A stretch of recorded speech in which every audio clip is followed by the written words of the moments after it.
ஆதிரை புத்தக வடிவில் திரைக்கதை. புத்தகத்தை பெற டிஸ்கிரிப்ஷனில் உள்ள எண்ணிற்கு வாட்ஸ்அப் செய்யவும். நான் உங்களுக்கு அட்வைஸ் கொடுக்குறேன். நீங்க தமிழ்ல இப்படி பேசி எனக்கு யூனிக் இப்படி தான் பேச முடியும். அக்செப்ட் பண்ணுங்க. நான் உங்களுக்கு சேஞ்ச் பண்ண முடியாது. இல்ல நான் இப்படி தான் பேசுவேன். மாண்பு உறுப்பினர் மாண்பு அமைச்சர் கேலி பண்றீங்களா? நிதி அமைச்சர் பேசும்போது உச்சரிப்பு கொஞ்சம் கவனத்தில் கொள்ள வேண்டும். ரொம்ப மென்மையான முறையில தான் அவர் சுட்டி காட்டுறாரு. இதை பாசிட்டிவா எடுத்துட்டு போறதுக்கு என்ன? நான் எப்படி வேணா பேசுவேன், நீ யார் என்ன கேட்கறதுக்கு? நான் பைபிள படிச்சிருக்கேன். Born Christian. நான் ஒரு பார்ன் கிறிஸ்டியன், பைபிளை படித்திருக்கிறேன். கிறிஸ்தவன் தான் என்னோட அன்பு, இரக்கம், அமைதியை எனக்கு கற்று தந்திருக்கிறது அப்படின்னு சொன்ன கட்ஷாட்டு போட்டு குண்டாந்தடியோட மரிய வில்சன் அந்த கிரில் கேட்டுக்கு பின்னாடி இருந்து டேஷ் டேஷ் வார்த்தையெல்லாம் பேசினார் இல்லையா? அப்ப தமிழ் வருது. அப்ப எங்க போச்சு? அப்ப கிறிஸ்தவன் சொல்லி கொடுத்த அன்பு, அமைதி, இரக்கம்லாம் அங்க அப்ப எங்க போச்சு? தமிழ்நாட்டுல இப்படி ஒரு சூழ்நிலை வந்ததுக்கு காரணம் நாங்க தான். தாவேகா தப்பு செய்து விட்டது. பிஜேபி எங்களுக்கு எதிர்க்க துப்பு இல்லை, இனிமேல் நாங்கள் பிஜேபி எதிர்க்கிறோம், இப்படி அந்த தீர்மானத்துல இருக்கிறோம். இதுவும் இல்லை. இத கம்யூனிஸ்ட் எம்எல்ஏ பேசுறாரு, பாமக எம்எல்ஏ பேசுறாரு. ஏன் உயர்கல்வித்துறை அமைச்சர் விஸ்வநாதன் அவரே மனோன்மணியம் சுந்தரனார் பல்கலைக்கழகம் சொன்ன சபாநாயகர் தலையில குட்டுறாரு. அவங்க என்ன மாதிரி செலவு பண்றாங்க அதை கண்காணிக்கிறதுக்கே முடியாம இருக்குது. அதனால அதை நாங்க முறைப்படுத்துறோம் தானே சொல்றாங்க. ஏங்க இதை முறைப்படுத்துறதுக்கு இடி இருக்கு, இன்கம் டேக்ஸ் இருக்கு, ரிசர்வ் பேங்க் இருக்கு. இப்போ வெளிநாட்டுல இருந்து பணம் வருதுன்னு வச்சுக்கோங்க, நீங்க என்ன ஹவாலாலேயே வாங்க போறீங்க? அதாவது இப்போ விஜய் ஆட்சிக்கு வந்த பிறகு பொதுவில் அரசியல் உரையாடலே நீர்த்து போகின்ற அளவுக்கு தான் அவர்களுடைய அரசியல் இருக்குது. தமிழ்நாட்டில் மாணவர்களோ கட்சிகளோ எல்லோருமே அமைதியான முறையில தான் இந்த பிரச்சாரத்தை செய்யறாங்க, போராட்டம் பண்றாங்க. இதை கூட பொறுத்து கொள்ளல. மோடி அரசுக்கு எதிராக ஒரு பெரிய போராட்டம் ஜல்லிக்கட்டு மாதிரி வந்துடக்கூடாது அப்படின்றதுல தாவேகா விஜய் அரசு குறியா இருக்குது. இந்த யோக்கிய சிகாமணிகள் இப்ப நீட்டை எதிர்த்து தீர்மானம் கொண்டு வராங்கன்னா இது நம்புறபடியா இருக்கா? நான் முதலே சொன்ன மாதிரி திருப்பதிக்கு போனவர், ஜெபமாலை கொண்டு வந்தவர், சிவப்பு கயிறு கட்டினவர், இதையெல்லாம் பார்க்கும்போது இவங்களுக்கா ஜென்சி ஓட்டு போட்டாங்க. இளைஞர்கள் என்னைக்குமே இந்த சாதி மத சடங்கு சம்பிரதாயம் இதுல சிக்க மாட்டாங்க. அப்ப அந்த ஜென்சி ஓட்டு போட்டவங்களாம் இதெல்லாம் பார்த்து திருந்தணும்.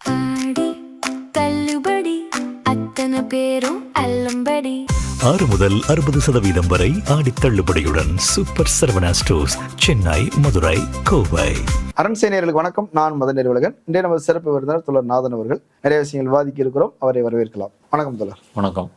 தொடர்ச்சியாக சட்டமன்றம் நடந்துகிட்டு இருக்குது. ஒரு நீண்ட கூட்டத்தொடராக அது போகுது. அது மாதிரி பட்ஜெட்டை வச்சாங்க, அதன் மீதான விவாதம், அதுக்கப்புறம் 3 முக்கியமான தீர்மானங்களையும் கொண்டு வந்திருக்கிறாங்க. நிறைய காரசாரமான விவாதங்களும் போயிட்டு இருக்குது, நிறைய மாத்தி மாத்தி விமர்சனங்களும் போயிட்டு இருக்குது. ஒரு புதிய ஒரு அரசியல் நிலைமை. திமுகங்கிற அந்த இது மாறி பிஜேபி வர்சஸ் திமுக திராவிடம்ங்கிற அரசியலும் மாறி இப்போ டிவிகே வர்சஸ் டிஎம்கே. முதல் பட்ஜெட் கூட்டத்தொடர் எப்படி போயிட்டு இருக்குது? 3 தீர்மானங்களும் கொண்டு வந்திருக்கிறாங்க. எப்படி உங்களுடைய பார்வை? நேற்று கொண்டு வந்த அந்த தமிழ்தாய் வாழ்த்து, அது எல்லா கட்சிகளும் ஆதரிச்சு அந்த தீர்மானத்தை நிறைவேற்றி இருக்கிறாங்க. ஆனா அந்த தீர்மானத்தின் லட்சணம் என்னன்றதை சபாநாயகர் புட்டு வைக்கிறார். யாரெல்லாம் மனோன்மணியம் சுந்தரனார் பல்கலைக்கழகத்தை பேச ஆரம்பிச்சாங்களோ அதை கட் பண்ணிட்டு தீர்மானத்தை ஆதரிச்சு மட்டும் பேசுங்க.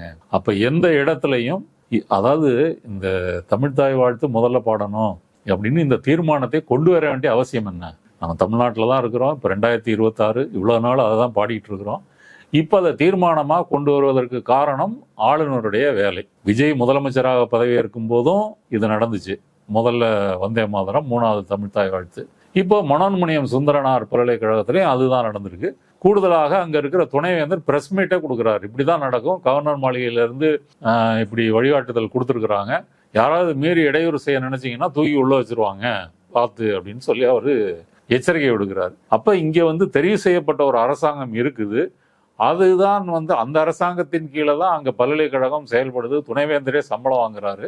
ஆனாலும் இங்க ஆட்சி செய்வது ஆளுநர் அப்படின்ற மாதிரி அது நடந்துருச்சு. இப்ப இந்த கான்டெக்ஸ்டை தானே விளக்கணும். இதுதானே காரணம். விஜய்க்கு கொண்டு வந்த தீர்மானத்துல எங்கேயாவது பிஜேபி ஒன்றிய அரசு ஆளுநர்னு இருக்கா? இல்ல. மாறாக ஒன்றிய அரசு ஒரு நோட்டிபிகேஷன் ஒரு வழிகாட்டுதல் அனுப்புறாங்க. அதுல வந்தே மாதரம் தேசிய பாடல் பாடணும், அதுக்கு பிறகு தேசிய கீதம் பாடணும், நிகழ்ச்சிக்கு முன்னாடியும் பாடணும்னு சொல்லியிருக்காங்க. அதுல நான் கடிதம் எழுதினேன். முதல்ல மாநில மொழி பாடல் பாடணும்னு சொல்லி கடிதம் எழுதினேன். அப்புறம் வந்து இவர் மோடியை பார்க்கும்போது மோடி டைம் போய் கோரிக்கை கெஞ்சுறாரு. இப்படி கெஞ்ச வேண்டிய அவசியம் என்ன? இது நம்மளுடைய உரிமை. இப்போ மு.க. ஸ்டாலின் முதலமைச்சராக இருக்கும்போது ஆர்.என். ரவி ஆளுநர் உரையின் போது இங்கே தமிழ்த்தாய் வாழ்த்து தான் பாடப்பட்டது, ஏன் தேசிய கீதம் போடலன்னு சொல்லி 2 வாட்டி அவர் வெளிநடப்பு செய்கிறாரு. அவ்வளோதானே அவர் செய்ய முடியும். இதை தாண்டி பாடித்தான் ஆகணும், தமிழ்த்தாய் வாழ்த்து பின்னாடி தான் கொண்டு போகணும், இப்படி ஏதாவது அவரால் செய்ய முடிஞ்சதா? முடியலை. அன்று செய்ய முடியாத வேலையை பிஜேபி இன்று ஆளுநரை வைத்து செய்கிறது. அப்போ இதுக்காக தான் நீங்கள் தீர்மானம் கொண்டு வரீங்க. அந்த காரணத்தை யாரு பேச முற்பட்டாலும் சபாநாயகர் பூந்து அடக்குறாரு. அப்ப எதுக்கு இந்த தீர்மானம்? அடுத்தது, இந்த தீர்மானத்துக்கு ஏதாவது சட்ட மதிப்பு இருக்கா? இல்ல. ஒரு பொலிட்டிக்கலா ஒரு சப்போர்ட், அவ்வளவுதான். இல்லப்பா, ஒன்றிய அரசு வழிகாட்டுதல் தான் கொடுத்துருக்குது, சட்டமாக்கல. அதுவும் சட்டம் இல்ல. ஆமா, அதையும் நீங்க மீறலாம். மீறலாம். கேரளா சொல்லிருச்சு, ஆமா, எந்த ஜென்மத்திலயும் அது வந்து நாங்க நீங்க சொல்ற மாதிரி எல்லாம் செய்ய வந்தே மாட்டோம், மாதர்கள் 2 ஸ்டாண்ட்ஸா தான் பாடுவோம், மத்தது பாட மாட்டோம்னு சொல்லிட்டாங்க. ஆமா. அப்படின்னும் போது இவங்களும் தீர்மானம் போறாங்க, சட்டமாக்கல. அதுல என்ன பிரச்சனை இருக்குது? இல்ல, அதான் நான் சொல்ல வரேன். இப்ப நீங்க அப்பயே விஜய் போய் மோடிட்ட போய் கோரிக்கை வைக்கிறாரு, நேராவும் சொல்றாரு. உங்களுடைய உரிமையை, உங்களுடைய அதிகாரத்தை நீங்க அவங்ககிட்ட போய் கேட்டுட்டு இருக்கிறீங்க. இருக்கிற இதை வந்து நீங்க போய் கேட்க வேண்டிய அவசியம் என்ன? அதே போல இங்க தீர்மானம் போட்டு கொண்டு வர வேண்டிய அளவுக்கு இருக்குது அப்படின்னா அது காரணம் நீங்க தான். முதல்ல உங்களை நீங்களே கண்டிச்சுக்கணும். தமிழ்நாட்டில் இப்படி ஒரு சூழ்நிலை வந்ததுக்கு காரணம் நாங்க தான். தாவேக்கா தப்பு செய்து விட்டது, அந்த தவறை மன்னித்து விடுங்கள், இனிமே முதல்ல தான் பாடணும் அப்படின்னு சொல்லியிருந்தா அதில் ஒரு அர்த்தம் இருக்கும். எங்களை இப்படி தப்பு செய்ய வைத்தது பிஜேபி எங்களுக்கு எதிர்க்க துப்பில்லை, இனிமேல் நாங்கள் பிஜேபி எதிர்க்கிறோம், இப்படி அந்த தீர்மானத்தில் இருக்கணும். இதுவும் இல்லை. இதை கம்யூனிஸ்ட் எம்எல்ஏ பேசுகிறாரு, பாமக எம்எல்ஏ பேசுகிறாரு. ஏன் உயர்கல்வித்துறை அமைச்சர் விஸ்வநாதன் அவரே வந்து மனோன்மணியம் சுந்தரனார் பல்கலைக்கழகம்னு சொன்னவொன்னே சபாநாயகர் தலையில் கொட்டுறாரு. மாண்புமிகு அமைச்சர் அவர்களே, நீங்கள் தீர்மானத்தை மட்டும் ஆதரியுங்கள். உயர்கல்வித்துறை அமைச்சர் அவரு. ஆமா, இப்ப அதுல இருந்து அவரு கத்தையா பிரிண்ட் அவுட் எடுத்துட்டு வந்திருக்கிறாரு. இதுல இருந்து என்ன தெரியுது அப்படின்னு சொன்னா, சொல்லி அனுப்பியிருக்கிறாங்க. இது முதல்ல ஞாபகம் இருக்கா? முதல் சட்டமன்ற கூட்டத்தொடர் வரும்போதும் இப்போ ஒன்றிய அரசுலாம் பேச ஆரம்பிச்சாரு தெரியுமா? ஒன்றிய அரசுன்னு உடனே உட்காருங்க, பேசாதீங்க அப்படின்னு சொல்லிட்டாரு. பிஜேபியை எதிர்த்து எதுவும் பேசக்கூடாது, ஆளுநரை எதிர்த்தும் எதுவும் பேசக்கூடாது. இதுதான் நடந்திருக்கு. இப்போ திமுகவினுடைய கோவி செழியன் பேசும்போது பாசிங்காக அவனை சொல்றாரு, இது சட்டமாக கொண்டு வந்திருந்தீங்கன்னா அதுக்கு மதிப்பு இருந்திருக்கும் அப்படின்னு சொல்றாரு. அதை தாண்டி திமுகவும் இதை ஒரு பெரிய பிரச்சனையாக மாற்றவில்லை. இந்த நிலைமையை கொண்டு வந்தது நீங்க தான் அப்படின்னு சொல்லி அவங்களும் அதை பேசியிருக்கணும். இப்போ சபாநாயகர் தடுத்தாருன்னா சபாநாயகர்கிட்ட கேள்வி கேட்கணும். சபாநாயகர் அவர்களே, இந்த தீர்மானம் எதுக்காக கொண்டு வரீங்க? தமிழ்நாட்டில் நீங்க கொண்டு வர வேண்டிய அவசியம் என்ன? அந்த காரணத்தை விளக்குங்க. முதலமைச்சரை எந்திரிச்சு விளக்க சொல்லுங்க. அல்லது அவருக்கு தெரியல, பாயிண்ட் தெரியலன்னா மற்ற அமைச்சர்களை விளக்க சொல்லுங்க. எதுக்காக கொண்டு வந்தீங்க? இதை கேட்கணும்ல. இது ஒரு பேசுபொருளாக இருக்கணும்ல. அதுதான் என்ன செய்யறது, மீடியாலேயோ மக்கள் மத்தியிலேயோ ஒரு அரசியல் செய்தியாக போய் தமிழ்நாடு இதை எதிர்க்கிறது, தமிழ்நாட்டை தமிழ்த்தாய் வாழ்த்தை பாடுவதை புறக்கணிக்கின்ற வேலையை ஆளுநர் செய்கிறார், பிஜேபி செய்கிறது, அந்த மெசேஜ் போய் சேர்ந்துருக்கும். அதுக்கு பயப்படுவாங்க இல்லையா? இப்போ நேற்று உயர்நீதிமன்றத்தில் யாரோ ஒருத்தர் வழக்கு போட்டிருக்கிறாரு, தமிழ்த்தாய் வாழ்த்து தான் முதல்ல பாடணும்னு. அதுக்கு ஒன்றிய அரசனுடைய வழக்கறிஞர் சுந்தரேசன் வந்து என்ன சொல்றாரு, நான் நோட்டிஃபிகேஷன்ல முதல்ல தமிழ்த்தாய் வாழ்த்து பாடக்கூடாதுன்னு சொல்லலை, பாடணும்னு சொல்லலை, பாடக்கூடாதுன்னு சொல்லலை.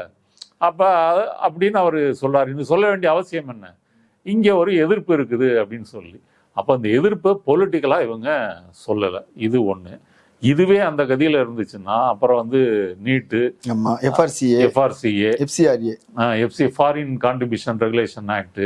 இப்போ இந்த ஃபாரின் கான்ட்ரிபியூஷன் ரெகுலேஷன் ஆக்ட்ன்றது நேரடியாக சிறுபான்மை மக்கள், குறிப்பாக கிறிஸ்தவ நிறுவனங்கள், தன்னார்வ தொண்டு நிறுவனங்களை முடக்குவதற்கான சட்ட திருத்தம். இல்லை, இப்பவே கிட்டத்தட்ட அதுல 14,450 மையம் மட்டும்தான், பதிவுகள் மட்டும்தான் இருக்குது. மீதி எல்லாம் நீக்கிட்டாங்க. 22,500 பதிவுகள் வந்து நீக்கிட்டாங்க. அந்த சொத்துக்களை கைப்பற்றுவாங்க. அடுத்தது அந்த ப்ராசஸ் அதெல்லாம் நடக்கும். எப்படி வக்ஃப் போர்டுக்கு கொண்டு வந்தாங்களோ அது மாதிரி கிறிஸ்தவர்களுக்கு இதை கொண்டு வராங்க.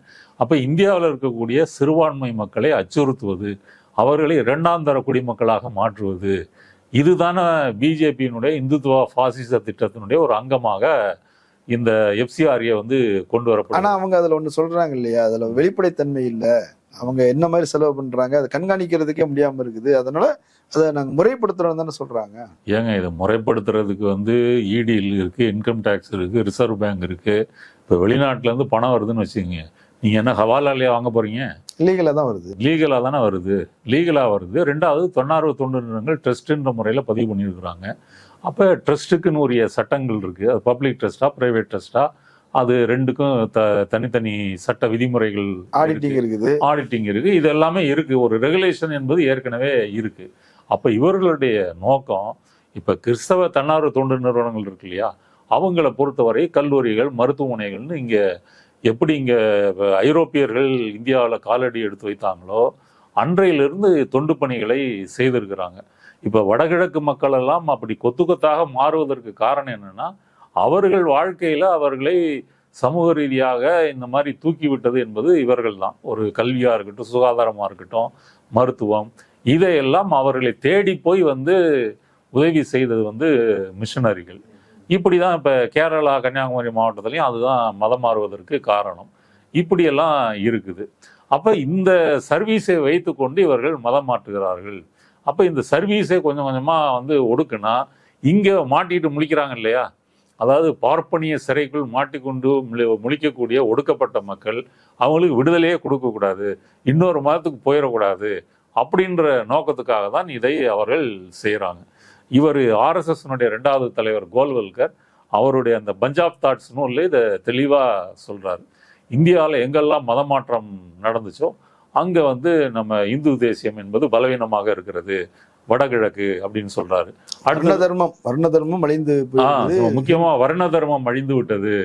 பௌத்த மதம் எங்க செல்வாக்கா இருந்துச்சோ அங்கேயும் அழிஞ்சு போச்சு. அப்ப வர்ண தர்மத்துக்கு மாற்றா என்னெல்லாம் வந்துச்சோ அங்க வர்ண தர்மம், ஜாதி இதெல்லாம் குலைஞ்சு போச்சு அப்படின்னு அவரு சொல்றாரு. அதற்கு முஸ்லீம்களையும் கிறிஸ்தவர்களையும் பிரதானமா குற்றம் சாட்டுறாரு, கம்யூனிஸ்டுகளையும் குற்றச்சாட்டாரு வேற ஒரு கோணத்துல. அப்ப இதுதான் ஆர்எஸ்எஸ்னுடைய சித்தாந்தம், இவர்களை ஒடுக்கணும். இப்போ முஸ்லீம்களை பொறுத்த வரைக்கும் எல்லாத்தையும் கொண்டு வந்துட்டாங்க. வக்ஃப் போர்டு சட்டம் கொண்டு வந்துட்டாங்க. அப்புறம் புல்டோசர் வச்சு வீடு அடிக்கிறதா இருக்கட்டும், பீஃபு சாப்பிடக்கூடாது, பீஃபு கறி வச்சுருந்தா கூட்டமாக கொள்ளுவாங்க. பசுவை நீங்கள் ஒரு விற்பனைக்காக வாங்கிட்டு போனாலும் கும்பலாக அடித்து கொள்வது, இந்த எல்லா கொடுமைகளும் நடக்குது. இப்போ புல்டோசர் வச்சு வீடுகளை இடிக்கிறது, இஸ்ரேல் பாணியில் பாலஸ்தீன மக்கள் வீடுகளை எப்படி இடிக்கிறாங்களோ அதே போல் இங்கேயும் செய்கிறாங்க. அடுத்தது முஸ்லீம் ரெப்ரசன்டேஷனே எம்பியில் இருக்கக்கூடாதுன்ற அளவுக்கு பிஜேபி அதை மாற்றி விட்டது. இப்போ பிஜேபி தேசிய கட்சி, அந்த கட்சி, இந்த கட்சி அப்படின்னு சொல்கிறாங்க. அதில் ஒரு முஸ்லீம் எம்பியாவது இருக்கிறாரா? அப்போ கிடையாது. நான் இப்போ சொல்ல வர பாயிண்ட் என்னென்னா, அப்போது இந்த எஃப்சிஆர்ஏ சட்ட திருத்தம் என்பது இந்த விஷயங்களை தீர்மானமாக கொண்டு இதை பேசியிருக்கணும். இதை பேசினால் மட்டும்தான் இதனுடைய அபாயத்தை சுட்டி காட்ட முடியும், மக்கள் மத்தியில் கொண்டு போக முடியும். அந்த தீர்மானத்தை படித்து பார்த்தால் இந்த மாதிரி கொண்டு வந்திருக்காங்க, இந்த அம்சங்கள்லாம் சொத்துக்களை கைப்பற்றலாம் இருக்குது, இது பெருத்த ஏமாற்றமாக இருக்கிறது. இந்த மொழி இருக்கு இல்லையா, இந்த மொழியில அரசியலே இல்லை, ரொம்ப மென்மையா சொல்றாங்க. ஆமா, மென்மையாக அது டெக்னிக்கலா மட்டும்தான் இருக்குது. அதாவது இப்ப விஜய் ஆட்சிக்கு வந்த பிறகு பொதுவில் அரசியல் உரையாடலே நீர்த்து போகின்ற அளவுக்கு தான் அவர்களுடைய அரசியல் இருக்குது. அதிலும் குறிப்பாக ஒன்றிய அரசு, பிஜேபி, இவர்களை பற்றி யாரும் எதிர்க்கக்கூடாது, பேசக்கூடாது என்பதில் அவர்கள் குறியாக இருக்கிறாங்க. நீட்டு தேர்வை பொறுத்த வரைக்கும் அதுதான். இப்போ நீட்டு இங்கே சட்ட மசோதா கொண்டு கவர்னர் முடக்கி, அப்புறம் ஜனாதிபதிக்கு வேற வழி இல்லாமல் அனுப்பி அங்கேயும் முடக்கி இருக்குது. இப்போ சுப்ரீம் கோர்ட்டில் கேஸ் எல்லாம் போட்டிருக்குது. அப்போ இதுக்கு யார் காரணம் அப்படின்னு கேட்டால் ஆதவர்ஜனா என்ன சொல்றாரு, இதை திமுக தான் கொண்டு வந்துச்சு. இல்ல, அவரு சொல்றாரு, அது காந்திராஜன் ஒருத்தர் திமுகவுடைய அமைச்சர், அவர் இணையமைச்சர், அவர் தான் கொண்டு வந்தாருன்னு சொல்றாரு. அவர் அங்க பேசி முடிக்கிறதுல சமூக வலைத்தளங்கள்ல பதில் வந்துருச்சு. ஒரு இணையமைச்சர் என்பவர் எந்த மசோதாவையும் கொண்டு வர முடியாது. இப்ப எல்முருகன் ஏதாவது மசோதா கொண்டு வந்திருக்காரா? கொண்டு வரல. எல்முருகன் பாராளுமன்றத்தில் இருக்கிறாருன்னே நமக்கு தெரியாது. அப்படி இருக்கும்போது ஆதவர்ஜனா வெளியே தேர்தல் பிரச்சார கூட்டங்கள்ல பொய் பேசுவது போல, அங்க பொய் பேசினா யாரும் எது கேட்க மாட்டாங்கல்ல, எல்லாம் கம்னு இருப்பாங்க. இவர் ஆவேசமா பேசுவார். அதே போல இங்கேயும் பேசுறாரு, இங்கே பதில் சொல்றாங்க. அப்ப என்ன விஷயம் என்ன அப்படின்னு சொன்னா, இந்த தீர்மானங்கள் எல்லாமே யார் அதை கொண்டு வந்தது? குலாம் நபி ஆசாத் காங்கிரஸ் அமைச்சராக இருக்கும்போது அவர் தான் அதை கொண்டு சுகாதாரத்துறை அமைச்சர். இப்படி இந்த 3 தீர்மானங்களிலுமே ஒன்றிய அரசு, பிஜேபி, இந்துத்துவா, பாசிச அபாயம், இவற்றினுடைய அரசியலை அதை மக்களுக்கு புரிய வைக்காமல், அதை பற்றி சட்டமன்றத்தில் பேசாமல், மேலோட்டமாக மேம்போக்கா வந்து நாங்கள் எதுக்குறோம், அதை வந்து நீங்கள் மாற்றுங்க, ஒன்றிய அரசு ஆவணம் செய்ய வேண்டும், இப்படி சொல்லுவது இருக்கு இல்லையா, இதுதான் இந்த 3 தீர்மானங்கள்லையும் நடந்திருக்குது. ஏன்னா 3க்குமே ஒரு அதிகாரம் கிடையாது. ஆமா, தீர்மானம் தான். நம்மளுடைய எதிர்ப்பு அது இவங்கன்னு இல்லை. இப்போ திமுக காலத்திலயும் நீட்டுக்கு தீர்மானம் வந்திருக்குது. ஜெயலலிதா காலத்துல ஈழத்துல வந்து பொருளாதார தடை கொண்டு வரணும் அப்படிலாம் தீர்மானம் கொண்டு வந்தாங்க. அவருக்கு அரெஸ்ட் பண்ணி கொண்டு வரணும், அதெல்லாம் கொண்டு வந்திருந்தாங்க. அப்போ அதனால என்ன பிரயோஜனம்? ஒன்றும் இல்லைல்ல. அப்போ ஒரு பொலிட்டிக்கலா அப்படி ஒரு நீங்க ஒரு கருத்தை தெரிவிக்கலாம் அப்படின்றத தாண்டி அதுக்கு எந்த மரியாதையும் இல்லை. இப்போ இவர் நீட்டு தீர்மானத்தை இவர் வந்து கொண்டு வராரு. யாரு? சுகாதாரத்துறை அமைச்சர் அருண்ராஜ் கொண்டு வராரு. தமிழ்நாட்டில் நீட் எதிர்ப்பு போராட்டம் நடக்கும்போது தாவேகா என்ன பண்ணுச்சு? எல்லா இடத்துலையும் போலீஸு போய் டெல்லி போலீஸ் என்ன பண்ணுச்சோ அந்த அளவு பண்ணலைன்னாலும் இவங்களை குண்டு கட்டா தூக்கிட்டு போறது, கைது பண்றது, வழக்கு போடுறது, இந்த வேலையை தானே செஞ்சாங்க. ஆமா, பீச்சில் 500 போலீஸை போட்டு பொதுமக்களே கடற்கரைக்கு போகக்கூடாது, மெரினா கடற்கரைக்கு, இப்படி எல்லாம் பண்ணீங்க. திராவிடர் கழகம் ஒன்றும் இல்லை, ஒரு இருசக்கர வாகனத்தில் நாங்கள் பிரச்சாரம் பண்ண போகிறோம்னு சொன்னோன்னா பெரியார் திடலில் ஒரு 300 போலீஸை கொண்டு ஆர்மி மாதிரி நிறுத்தியிருக்கிறாங்க. அப்போ தமிழ்நாட்டில் மாணவர்களோ கட்சிகளோ எல்லோருமே அமைதியான முறையில் தான் இந்த பிரச்சாரத்தை செய்கிறாங்க, போராட்டம் பண்ணுறாங்க. இதை கூட பொறுத்து கொள்ளலை. இது கூட வந்து ஒரு ஒன்றிய அரசுக்கு எதிராக, மோடி அரசுக்கு எதிராக ஒரு பெரிய போராட்டம் ஜல்லிக்கட்டு மாதிரி வந்துடக்கூடாது அப்படின்றதுல தாவேகா விஜய் அரசு வந்து குறியா இருக்குது. இந்த யோக்கிய சிகாமணிகள் இப்போ நீட்டை எதிர்த்து தீர்மானம் கொண்டு வராங்கன்னா இது நம்புறபடியா இருக்கா, இல்லை கொண்டு வருவதற்கு அவர்களுக்கு தகுதி இருக்கா அப்படின்றதான் என்னுடைய கேள்வி. ஓகே, இந்த உரையாடலின் ஊடாக இன்னும் சில விஷயங்கள் நடந்தது. அதில் நிதியமைச்சர் மரிய வில்சன் அவர் பேசக்கூடிய மொழி தெளிவாக இல்லை, கொஞ்சம் திருத்தி பேசலாம் அப்படின்னு ஒரு எதிர்கட்சியிலிருந்து ஒரு எம்எல்ஏ பேசணும்னு ரொம்ப ரொம்ப ஆவேசமாயிட்டார். அது வந்து நான் வந்து ஒரு பிறவி கிறிஸ்தவன், எனக்கு கிறிஸ்தவம் கற்றுக் கொடுத்த மொழி, அப்படி இப்படிலாம் வந்து பேசுகிறார். அது பெரிய அளவில் சர்ச்சையாச்சிருந்தது. தான் ஒரு கிறிஸ்தவன்கிற ஒரு அடையாளத்தை வெளிப்படுத்துவது ஒரு குற்றமா? கண்டிப்பாக. ஏன் குற்றம் அப்படின்னா, நீங்கள் கிறிஸ்தவமோ இந்துவோ முஸ்லீமோ உங்களுடைய மத விஷயங்களை நீங்கள் வீட்டோட வச்சுக்கணும். நீங்கள் ஒரு பொது பொறுப்பில் இருக்கிறீங்க அப்படின்னு சொன்னால் அந்த பொது பொறுப்பில் நீங்கள் ஒரு செக்யுலர் பர்சன். இது ஒரு செக்யுலர் கவர்மெண்ட் தானே. ஒரு மதசார்பற்ற அரசில் நீங்கள் ஒரு பிரதிநிதியாக இருக்கும்போது அப்படி தான் நடந்துக்கணும், அப்படி தான் பேசணுமே தவிர இந்த அடையாளங்களை நீங்கள் குறிப்பிட்டு பேசுவது என்பது தவறு. இப்போ இவரை பொறுத்த வரைக்கும் இவர் கிறிஸ்தவர் அப்படின்றத தாண்டி இல்லை, அவர் இப்போ இங்கிலீஷ்லேயே பேசி வளர்ந்துருக்கலாம், இங்கிலீஷ் மீடியத்தில் படிச்சிருந்துருக்கலாம், அவர் ஆங்கிலம் தான் ஃப்ளூயண்ட்டாக வருது அப்படின்னும் போது அவர் அதில் பேசுகிறாரு. அதை ஒரு குற்றம் போல் அவரை வந்து அதை பேசுறது சரியா? இப்போ வந்து ஆனரபிள் சிஎம் சீஃப் மினிஸ்டர் அப்படின்னு சொல்லி பேசுறாரு அப்படின்னா ஏங்க அதை வந்து மாண்புமிகு முதலமைச்சர் அவர்கள்னு சொன்னா என்ன தப்பு?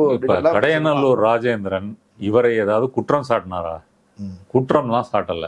நிதியமைச்சர் பேசும்போது உச்சரிப்பு கொஞ்சம் கவனத்தில் கொள்ள வேண்டும்னு ரொம்ப மென்மையான முறையில தான் அவர் சுட்டி காட்டுறாரு. இதை வந்து பாசிட்டிவா எடுத்துட்டு போறதுக்கு என்ன? இவர் ஜேபிஆர் ஃபேமிலியிலேருந்து வந்தவர். ஜேபிஆர் யாரு? எம்ஜிஆருடைய அடியாளு. இரண்டாவது, இவங்க ஜேபிஆர் கல்வி குழுமெல்லாம் பெரிய பில்லியனர்ஸ் இல்லை.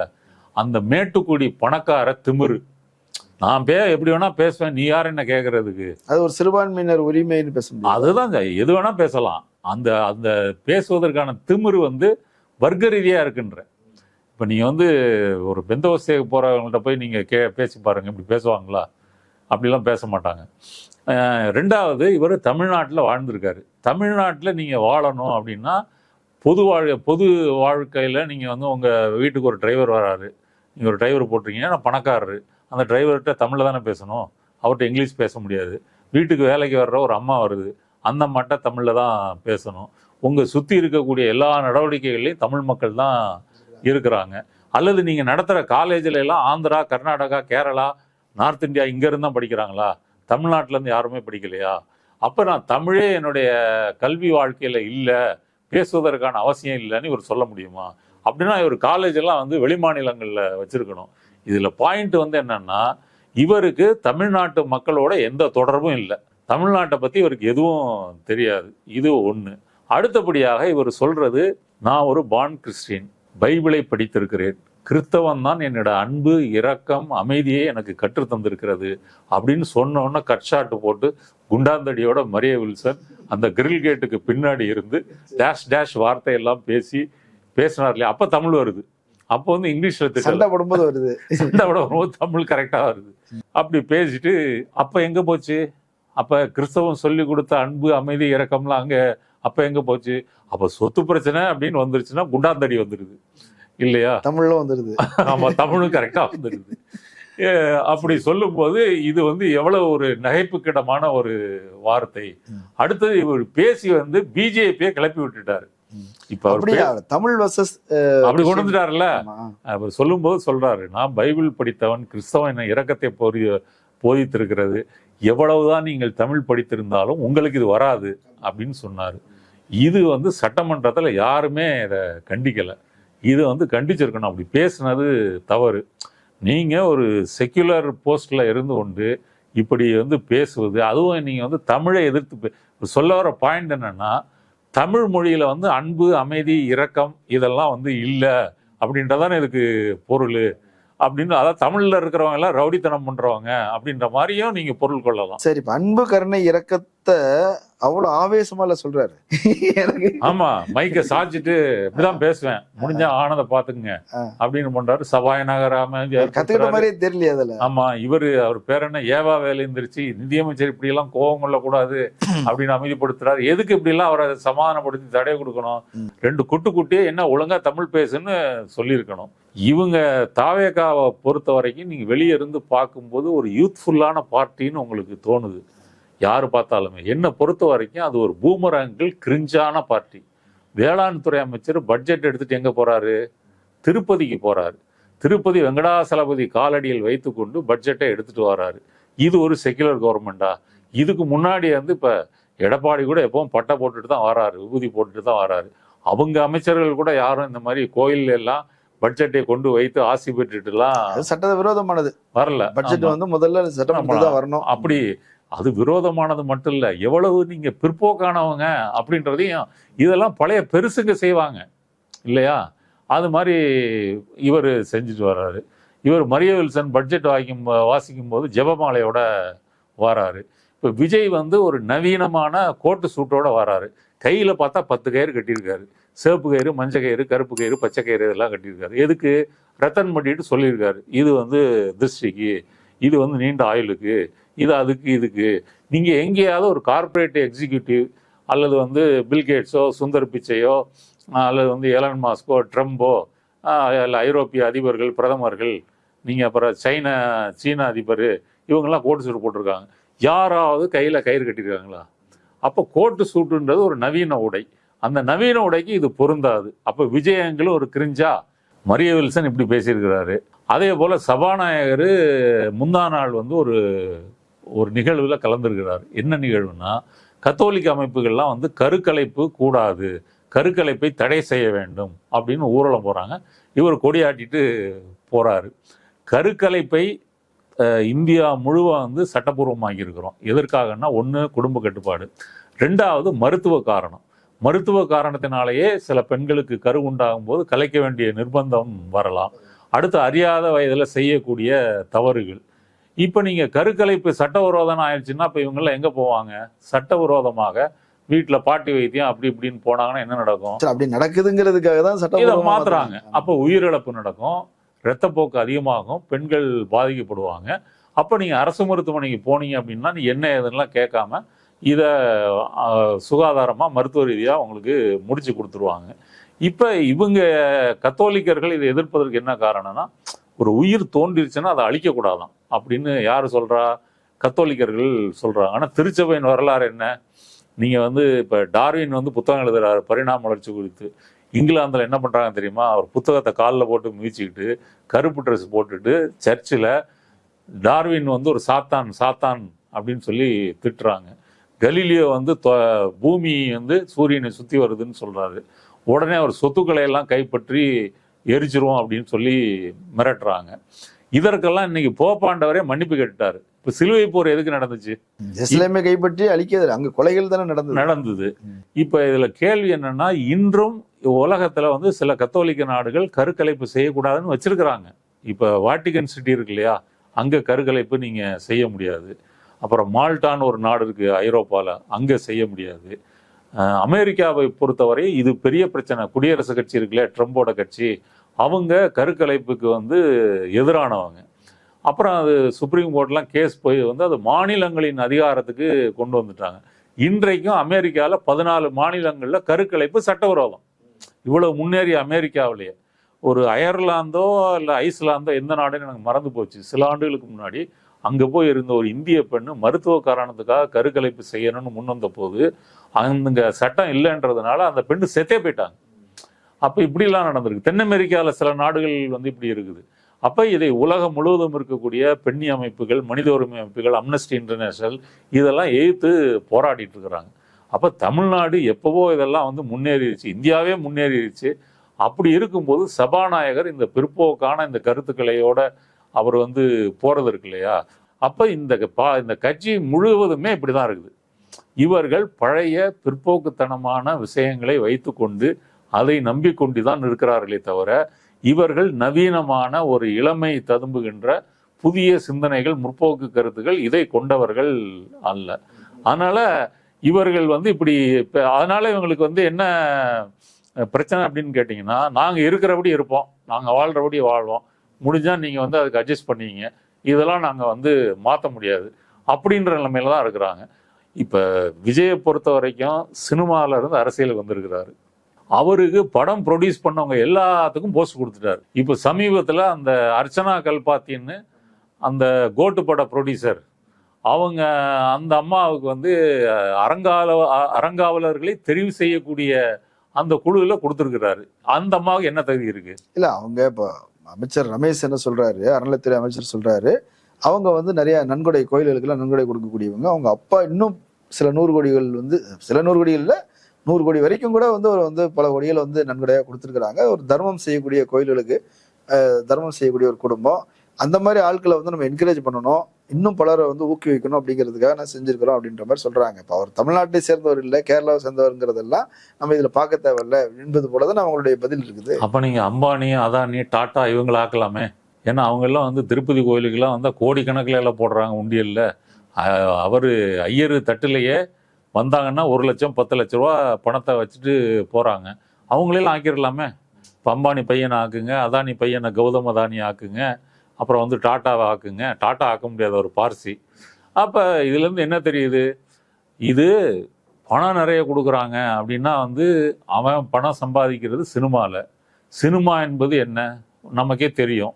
முதல் ஷோவிலேருந்து அது பிளாக் டிக்கெட்டை விற்று தான் அந்த ஒரு உச்சபட்ச நடிகருடைய மார்க்கெட் என்பது தீர்மானிக்கப்படுகிறது.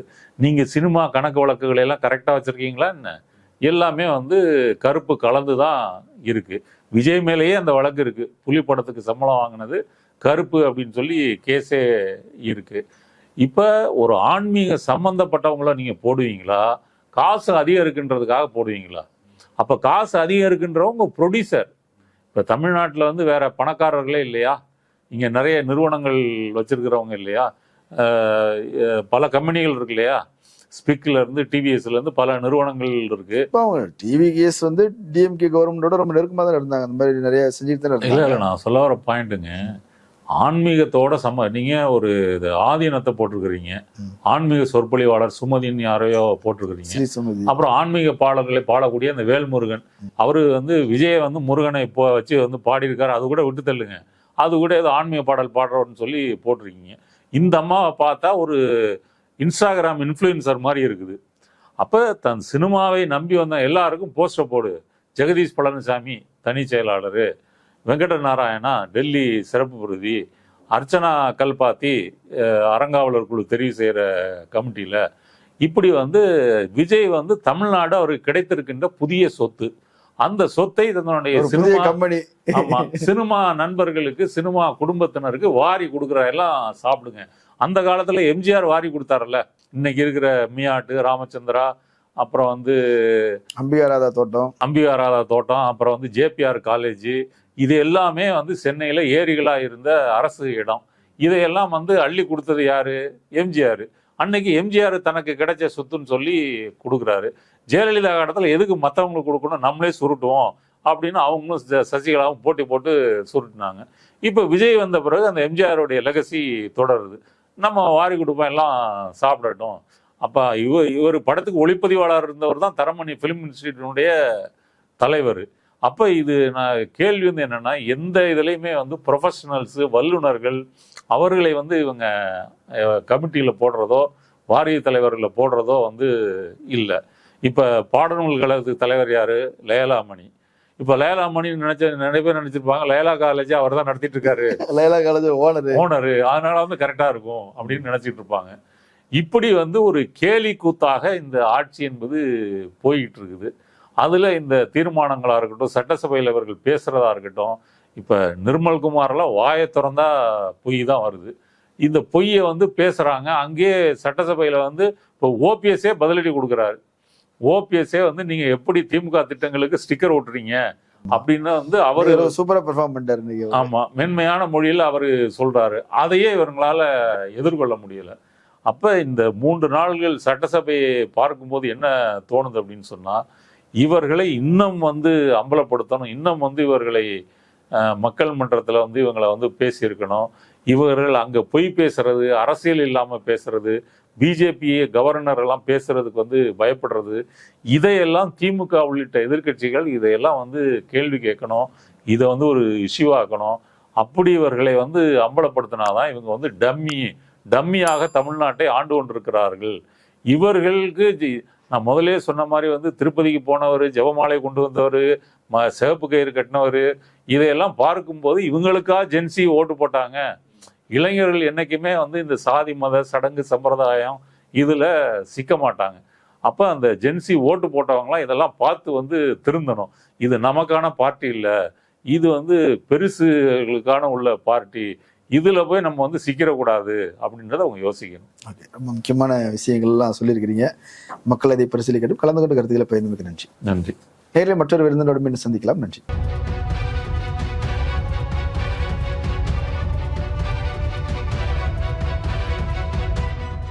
அரண்சை நண்பர்களுக்கு வணக்கம்.